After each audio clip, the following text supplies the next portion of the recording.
Yeah, I could probably be a little bit bigger than that. Okay, well, welcome everybody. This is the webinar, the fifth webinar in honour of the 30th anniversary of the Speight Coast to Coast. Welcome along. Hopefully you've managed to join us for some of the other ones. This, like I say, is the fifth. We've got one more to go after this, and that's on the 31st of January, and my guest will be Steve Gurney. But today, this is for support crews primarily, and we'll be talking a bit about tips and tricks for race day with a very experienced support crew person in Chris Middlemas. I wanted to show you something. This is the 30th anniversary can, which is they usually come out each year. Speight's the sponsors with something to commemorate the particular event, and this will be the 30th anniversary can. So if you turn up at Kamara and you're part of the support crew, that's the sort of thing that you'll be getting this year. So they look pretty flash to me, and I might have a wee sample of that later on. Anyway, so housekeeping. Of course, as usual, there is the chat room across to the right-hand side. Pretty simple to register. Please register and ask any questions that you might think of during the presentation, and keep them coming. You know, we like questions. The more the merrier, and we'll do our best to answer those. Who am I? Well, my name's Kelly Barber, if you don't already know.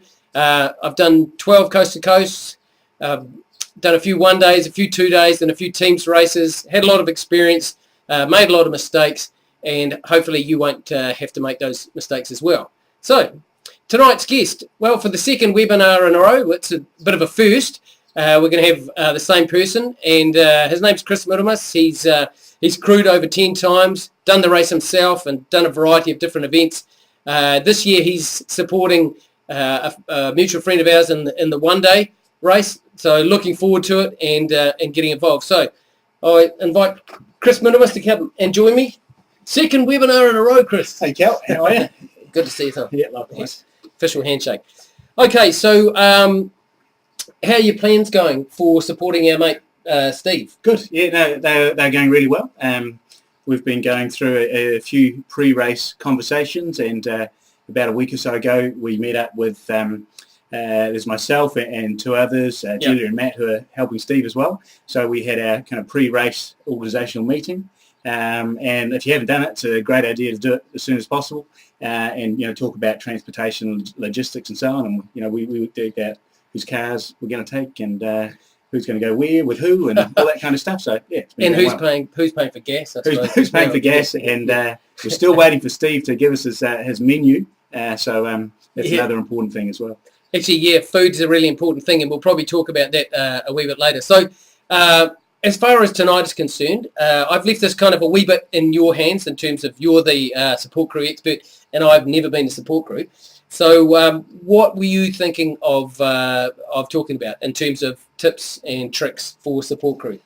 Well, what we're going to do is just basically walk through the race day. So each transition, and talk about the little bits and pieces you might have in your gear bag, or the competitors hopefully pre-organised as well, and some of the things that we're thinking about at each of the transition area, and also race day for everyone pretty much starts the night before, right. So it's important to be organised right from the get-go. So we'll talk a little bit about the night before as well. Okay, so we're assuming that we've gone to registration and got the packs and with all the stickers and put them on the bikes and the kayak and gone through all the emergency gear and packed everything into different transitions, so the gear for each transition.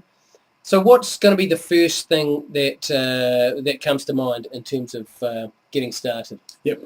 Well, like we talked a little bit about in the last webinar, it's important to be organised in advance. So you don't want to wait until the night before to really get things organised. On that night, though, hopefully you've got a list. And using that as a checklist is the way that we tend to work it. So we've got a box or a bag, and the night before we're going through those and just ticking off the things that we're going to need first thing in the morning, and that the competitor's going to need, which will probably be maybe some running shoes, some bike shoes, and and the various items of clothing that you need for those first two, the 3K run off the beach, and then the 50 odd K bike ride through to Athens. So and making sure that's all really organised the night before is really key. So hopefully someone will be able to get a bit of sleep. Yeah. And you can kick into the day without any last minute panics in the morning.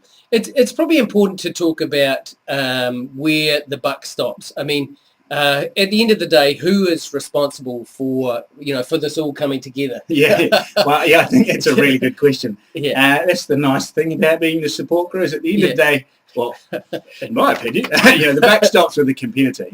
And really, our job as a support crew person is to support. We're not there to make the menu in advance and to create the lists and all that kind of stuff without any input from the competitor. Really, your competitor needs to have those things organised. So if they haven't, it's a good have a chat with them, see where their organisation is at as well. And one of the great things, if you haven't read it before the event, there's a handbook. If you haven't heard about a handbook, your competitor's probably got one in the mail. That's right. And if you don't live near your competitor or something, you can access the handbook. You can download it off the Coast to Coast website as well. So really good idea to have a read through that and have a think about. That's got some great information about each of the checklists you need for each of the transitions. And one of the things I kind of tend to do, and did a few years ago and have just updated again this year, is just to take some of that information and create a kind of a 1-page or 2-page cheat sheet to use as a checklist for each of the transitions. And that's one of the things we'll just step through today. Yeah, I seem to remember that when I was doing the race and you were my support crew, we had quite a good organisation, really. I had a really good idea in my mind about how I wanted to do the race and what I needed. And you were very good at writing those things down. I've always sort of worked at it in my head, but it really does pay to have it written down. And I've still got the initial list that you made all those years ago. Yeah, there is. It is. I mean, a lot happens on the race day. Whether or not you're in the 1 day or the 2 day, it's a pretty busy time. Yeah. And if you've got it written down, I mean, your competitor's probably been living and breathing it for a long time. A lot of support crew would, kind of turn up at the, later in the game, and it's not necessarily top of mind. So it's having something written down is really, really good, and at the very least, have a copy of the handbook. Absolutely. Okay. Somebody's already jumped in with a couple of questions, and I think we should try and answer them while they're up there. So Luke Sabuda, I think it is, says, "Hi, in the 1 day in the transition at Mount White Bridge, can we have a support crew waiting up on the road with a pair of running shoes to run down to the kayak?" Yeah, that's a really good question. I think that's actually okay to have someone up there and run down with you. I've seen it done in videos of previous races. I guess you could leave a pair of shoes up there. Some people have tried to carry them in the past. Yeah, that's a tricky one. Yeah. Well, I mean, I've just recently reread the handbook for this year, and I don't recall seeing anything saying you couldn't do that. Yeah. And I think that transition is really one of the tricky ones. Your competitors on a workout. Well, should I run down in bike shoes? Should I go down in my socks? Should I take some? Wear sneakers on a bike. It's it's really important. Juddy has never liked rules, but if it says specifically in the rules not to do something, then don't do it. But if it doesn't mention it, then I think you could probably use your initiative in that type of case. Yeah. Cool. Advisedly. Okay. So let's start with the night before. So if you're helping your competitors, it's a matter of getting the stickers on the gear. It's probably one of the key jobs, and getting the gear organised for those first two transitions. So make sure you've got a bag for the morning start. So that's probably got the competitors' running shoes in and some bike shoes ready to go for the bike transition. Cycle helmets, running warm-up gear, food, drink. All in some organised place ready to get going. And your competitors should be doing most of that work anyhow on that one, which is a great thing. And then the next step is getting your kit ready for the Aikman's transition. So it's obviously a lot of guys obviously have a second pair of running shoes and some mountain gear. So that would obviously go in a different box. Make sure it goes in. It's ready to go in the right car to end up at the transition zone. Right. Yeah. Okay. And then go to bed, have a rest. Yeah. So first thing in the morning, what do you usually do then? What's your plan? Well, first thing in the morning? Pretty much, if you're on the one day, you've got to be out of the campground around 5 o'clock, I think it is, and or 6 o'clock if it's the 2 day. And race starts at 6 o'clock for the 1 day, 7 for the 2 day. Really, it's just a matter of chucking those boxes in the car and driving off. If you're coming from, if you're at the campground at the racetrack, then you've just got to wave goodbye to your competitor and head off to the first mountain run transition. If you're coming from Hoki or Greymouth, then when you drive past the bikes area, there's normally a bit of some marshalling, and it's just a matter of offloading your competitor and away you go. Yeah. So just make sure you've got the right gear ready to go through each of the transitions. Okay, and so then you go to Aikman's, which is the first transition point, and you're waiting for your competitor to turn up. What's important in terms of being there? Yeah, so normally there's plenty of time for that one, but don't muck around at the car. If you've got a warm drink, walk over to they call it the bullpen, and set it up. It looks like it's changed a little bit with some numbering going on this year, but excuse me. So let's talk about the bullpen. I mean, that's yeah. Do you want to talk about the bullpen? Yeah. Well, why not? That first, So if you're looking at the manual this year, the handbook, they're going to have some numbered areas. So have a chat with your competitor on the night before about that, so they know there's going to be some numberings. Hopefully they'll mention it at the race briefing. No doubt they will. And then if you go to where those that numbered area is for your competitor, it'll make it easier for them to find you and to work through that transition. So just explaining really what the bull ring is. It's just when your athlete gets off their bike, they immediately run into basically. In different years, it's been a different kind of situation, but now in the last few years it's changed, and it's kind of like a big sort of circular area. So the cyclist comes in and they're looking to offload their bike to their support crew and to find them. In the past, I've sort of run right through to the end and just kind of carried on, but now there's numbered boards up to show roughly where your support crew is going to be, and yep. That's yes, I believe. So I think the key tip for that transition is if you have someone looking for your competitor, there's a lot of noise and a lot of activity, and people wear a lot of bright clothes and are waving out. You quite often see competitors running past people. So if you can, grab your competitor and get close to them, because they'll be in a real rush. They've come off that first bike ride all fired up, and then get them to a little bit of clear space where they can change their gear and move on. And we were talking about this yesterday, weren't we, Chris? How when you come through as an athlete, your mind is a bit fuzzy, and you're not always going to hear the right person calling you. So sometimes a good idea to arrange beforehand, some kind of signal, something that is going to attract the athlete. Because I know that I've come into that sort of environment, and I can hear a voice, but I don't know where it's coming from. Yeah, there's definitely a lot of activity going on there. Yeah. So, and then we'll all have your gear organised in a box all together. I've got a little checklist that I get out of the car at the first transition. I go through the checklist, and it's things like, the running shoes in the box, is the day pack there. Yeah. All is the compulsory stuff like the thermal gloves, balaclava, waterproof jacket, all that compulsory gear in there. And then I check off the food and drink that the competitors organised as well. I'll make sure that's in there.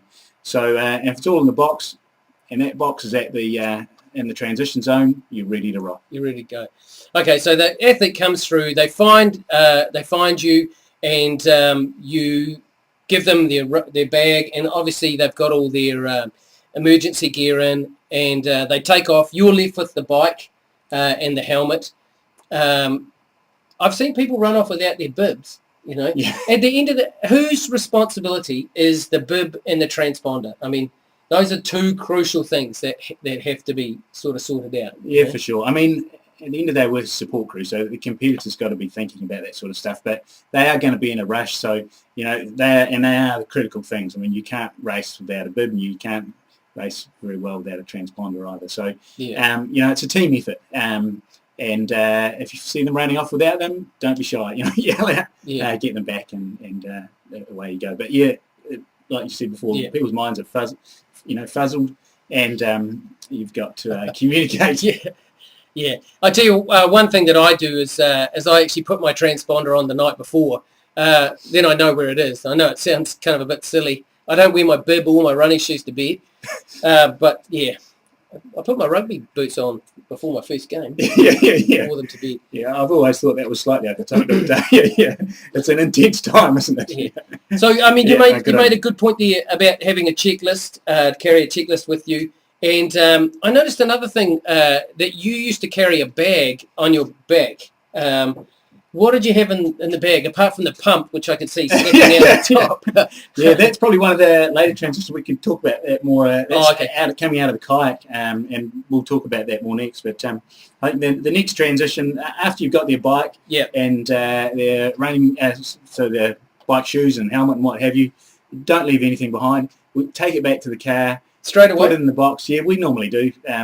Might hang around for a couple of minutes, but I kind of prefer to, wander things back to the car, get it organised, and then just check that, the competitor's got not much with them except what you've given. So just make sure that the stuff, nothing gets left behind. So I normally just check the list to remind myself, okay, I need the bike shoes, helmet, that critical stuff later in the race. So let's make sure it's in the car. Okay, so and where to from there? You go out of the Aikman's transition in the car, try to get away fairly quickly? Yeah, there's no great panic because you can't actually exit that transition. So get in the car and then queue up for a bit, and there's normally a bit of sitting around in the car until they open up the exit to let all the cars out, and then drive over to Klondike Corner.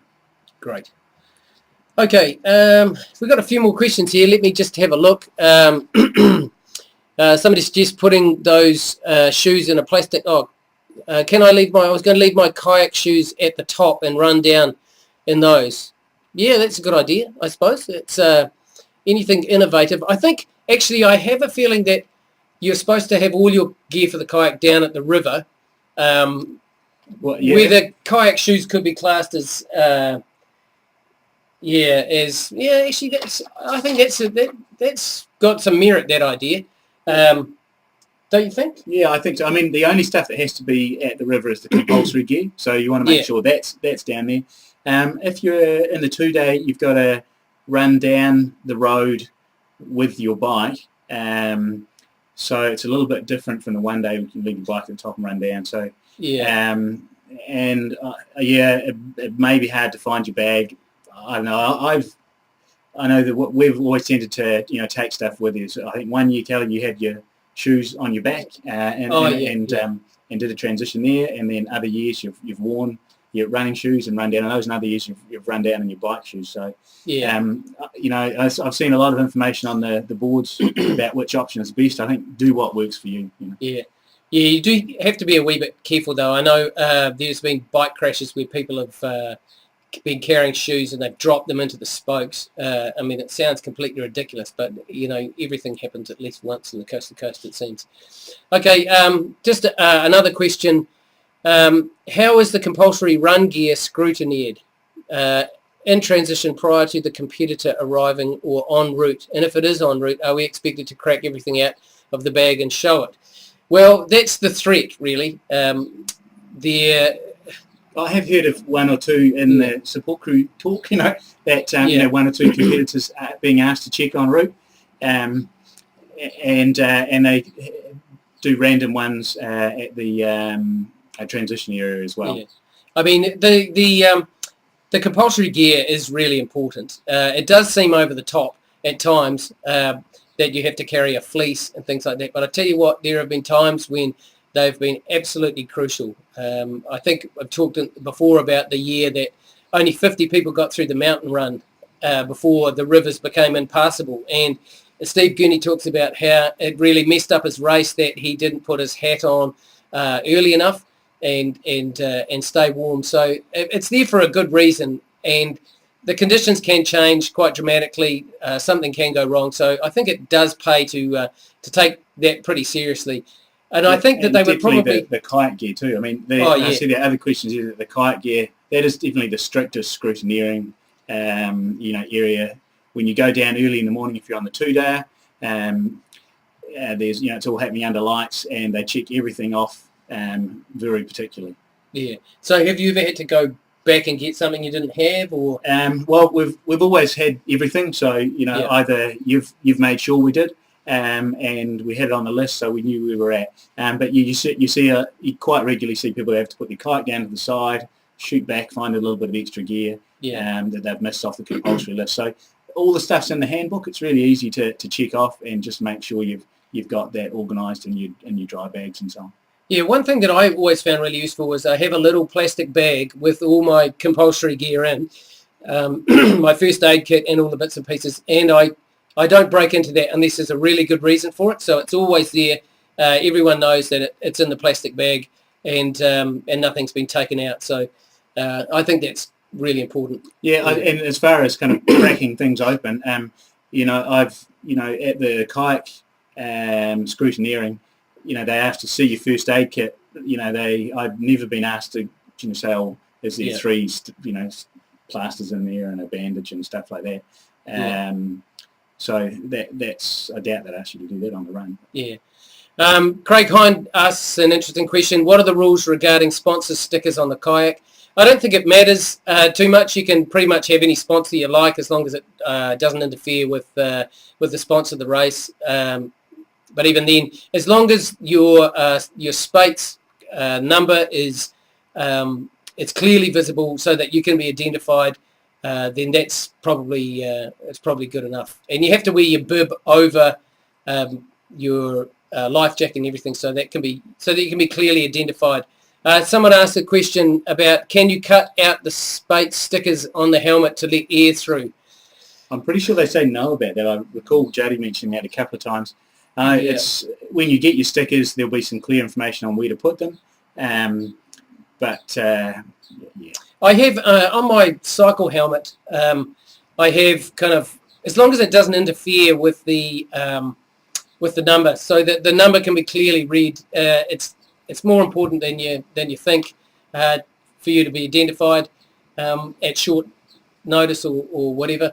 So as long as it doesn't interfere with the number, I think it's pretty good. But yeah, I don't think they'd like you interfering with it too much. So yeah. Cool. Okay, so the next transition after your competitors off on the run. If you're in the 1-day, supporting someone in the 1-day, don't stop too long at after's pass.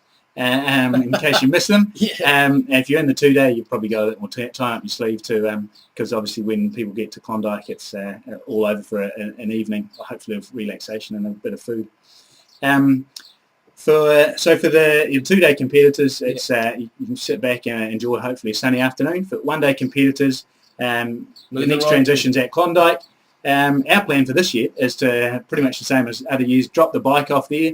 One of the support crew is going to hang there with the bike, and then and me and one of the other guys are going to take the kayak to the kayak transitions, wander down with that and get it scrutinized so that it's all ready for our competitor to come through. Actually, that's a really good it's a good idea. I suppose if you've got more than one support crew, then that's a really good idea to leave someone there, with the bike, waiting for the runner to come off and they can sort of get away. Yeah, definitely. Yeah. And once again, your competitors, they're in a race, so they can be a bit muddled or in a rush. So if you can have someone there waiting to take them off the end of the run to their bike, all ready to go, then away you go. Actually, that's another really good point, because I remember one year it was really, really hot. But I keep saying to you guys, I don't know whether you remember this. Is it hot? It feels hot, Yeah. But sometimes you get hot because you're competing, and sometimes it's good to have a bit of a reality check. Yes, it is hot. Keep drinking water. It's a lot hotter than normal. I got really burnt on the arms in the kayak. It was another thing I didn't really think too much about. Yeah, and that's a really good point too, because make sure you've got some sunscreen at hand so you can slap a bit on your competitor for them. We've got it in the checklist, and probably the other key tip for the for the 1 days and then transition is just make sure that when the other car disappears that you've got all the gear, which obviously the bike, the helmet. Go through your checklist and any snacks that they might be using to refuel on their bike ride before the kayak.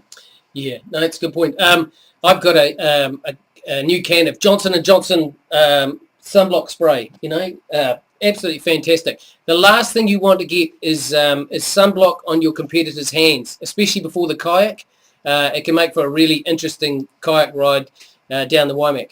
Rio the Great has a great question. I'm a first-time racer and planning to wear a cycle-type jersey for the whole race.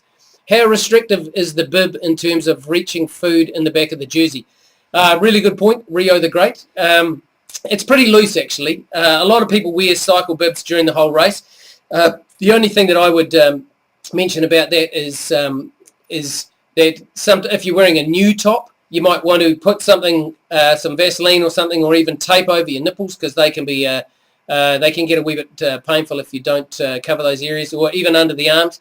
But in terms of the bib, it's stretchy. It can go over a life jacket, and it can just go over your cycle top a lot easier. So you shouldn't have too much problem getting access to the two side pockets anyway.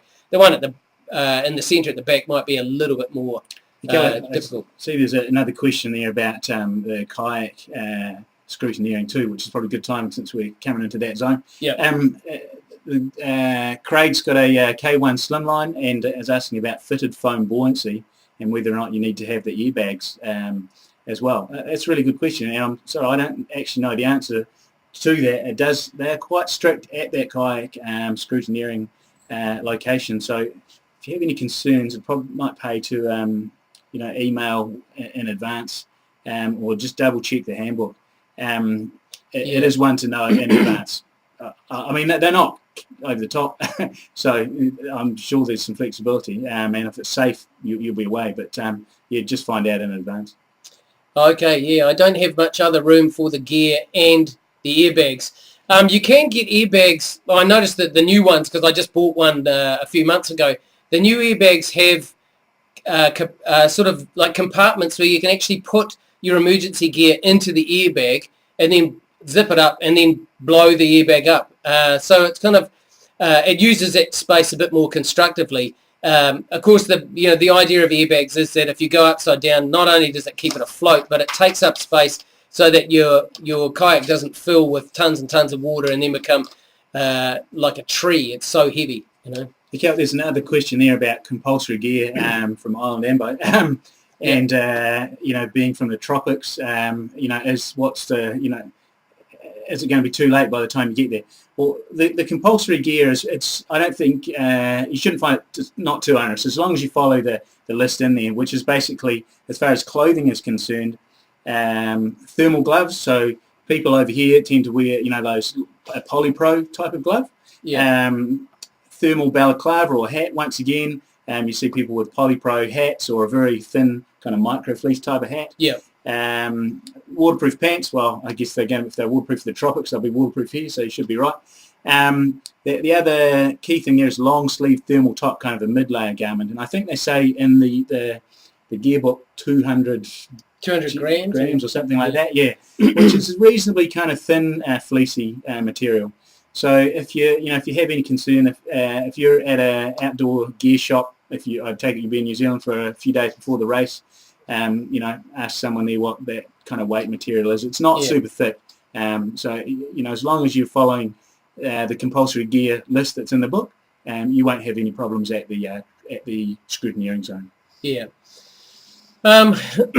Island Ambo asked another question. Can we get it checked, say, on the 7th in Christchurch? So get the gear checked early. Yeah, no, you have to. They do the gear checks. The kayak one is probably the key scrutineering one. Yeah. They do it if you're on the 2-day. It's early in the morning on that day, and on the day of the kayak, which is the Saturday. Yeah. Because they want to make sure that gear is in the boat, so that if your competitor falls out and it's a cold day and gets stuck on the shore for a while, that they've got that gear to warm up. So look, once again, if you just follow the list that's in the manual, you'll be fine. They're not completely over the top as long as you've got something that meets those criteria. Here's a good question from Alan Coyne. If you have only one support car, is it best for the crew to check in the kayak gear and have it checked off before going back to the competitor with the bike? Yeah, I think what they recommend, Alan, in the handbook this year is that you drop if you take it you're doing the one day, is you drop the bike off and get it all set up. There's some racks there, and I believe they're numbered racks, so your competitors will be able to find that gear. So get that all set up, then go down to the scrutineering. If you do it the other way around, you kind of risk getting a little bit missing them maybe, not getting back with their bike in time. So I'd certainly recommend setting their bike up first and then going down. I'm sure somebody's done it the other way and it's worked out fine, but that'd be the safe bet, and that's the way I tend to work it. Okay, so if they sort of set their runner off, drove through quickly, then it could be done though, couldn't it? Well, I don't. To be honest, I don't know, Cal. Maybe scrutineering at Mount White Bridge for the one-day kayaks was between 10:15 and 11:30. So there's a window in there, and it all depends how fast a runner your competitor is. Yeah. You could certainly be cutting it close, and that's I think one of the most disappointing thing is to see a competitor waiting for something and it's not there. So I would recommend play it safe, set the bike up, and then go off and set the kayak up. Yeah. Okay. Good call. All right. So where are we at now? I think we've pretty much talked through the kayak transition. You're waiting for your competitor. Normally, is the next thing. There's a little bit of that. Competitor comes through. One day or the 2 day.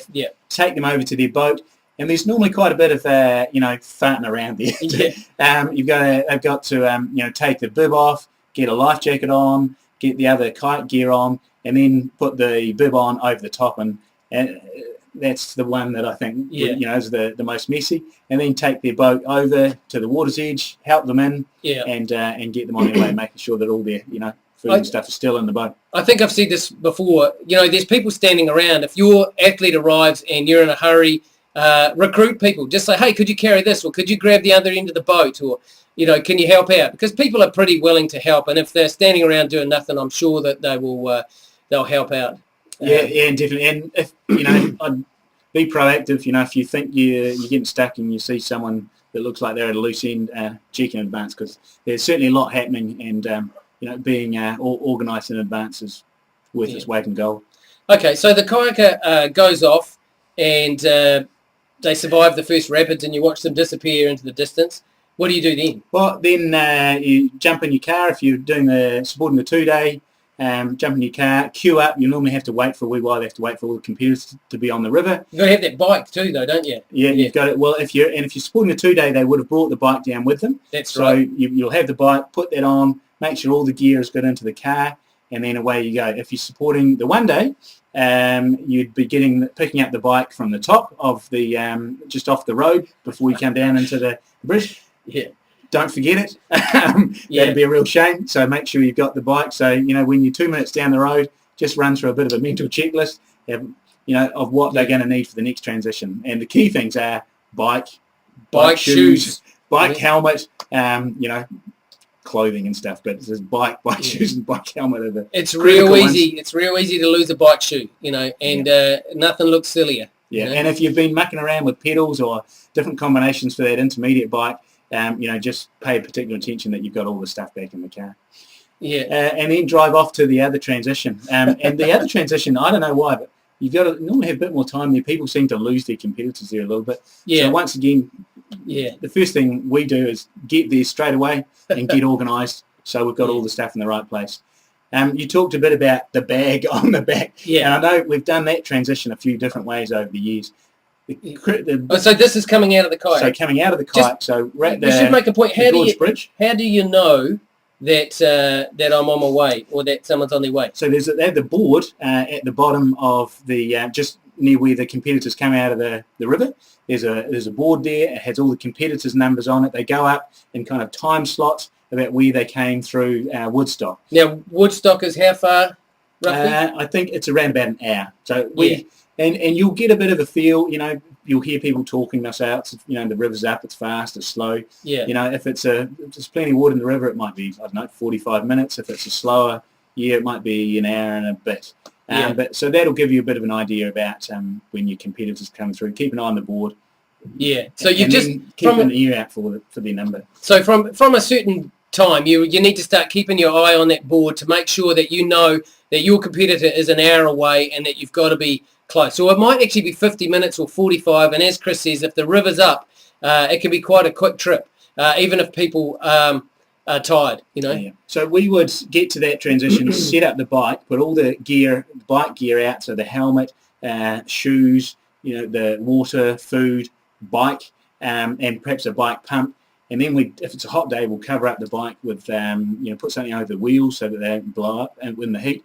And so that's all set up. Then we can go down to the river, hang out for a while, keep an eye out on the board.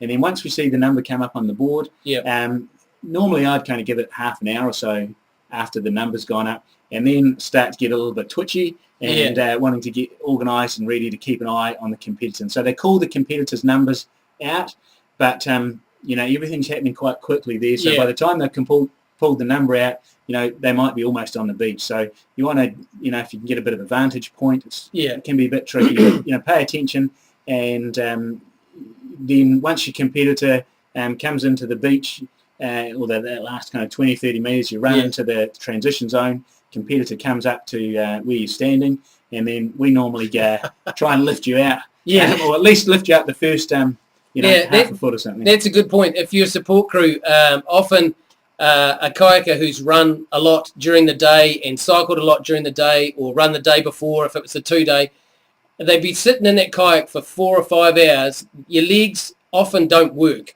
And so that person is going to come out, and the best thing you can do is get them under the arms, and support them, because their legs will take a wee while to get going. And I've seen people really struggle, and I've struggled myself. I mean, you've probably seen it all as well. Yeah, I think the biggest tip, just get in. You're not going to be able to lift them up unless you're super, human. It just, takes the weight, helps them get on their feet without falling over. And then the biggest tip I, have for competitors there is just be careful when you're lifting the kayak away. Some competitors don't like to stop for toilet breaks, and you don't want that to kind of get tipped all over yourself when you're lifting the kayak up.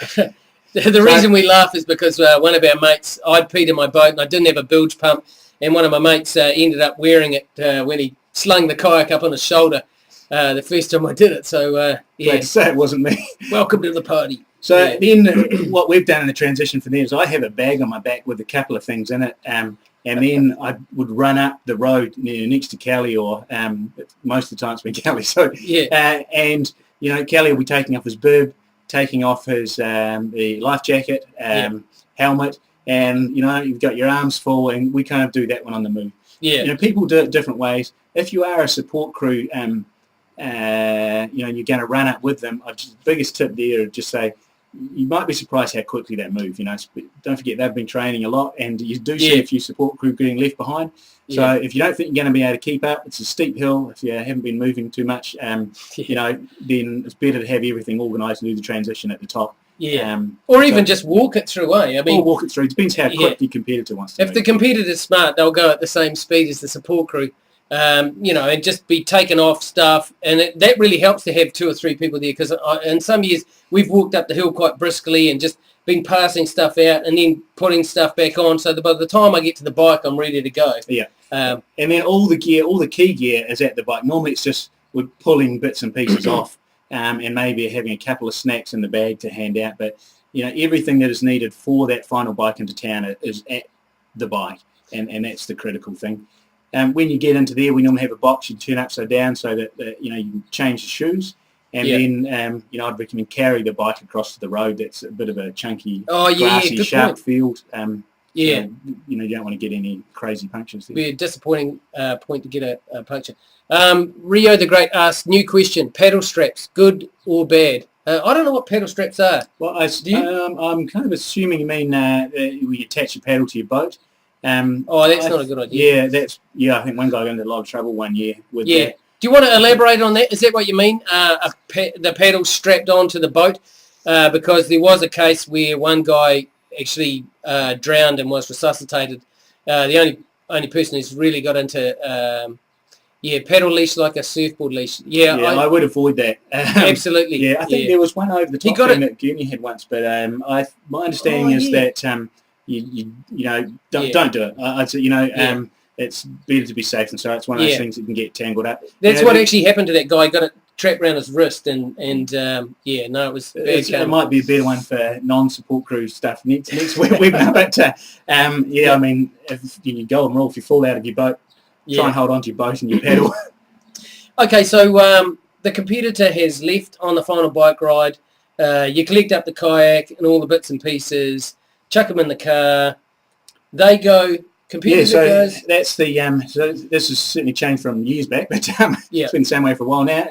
So get the kayak loaded up, load all the gear up, and then I say don't muck around. Get back to if you want to see your competitor cross the line.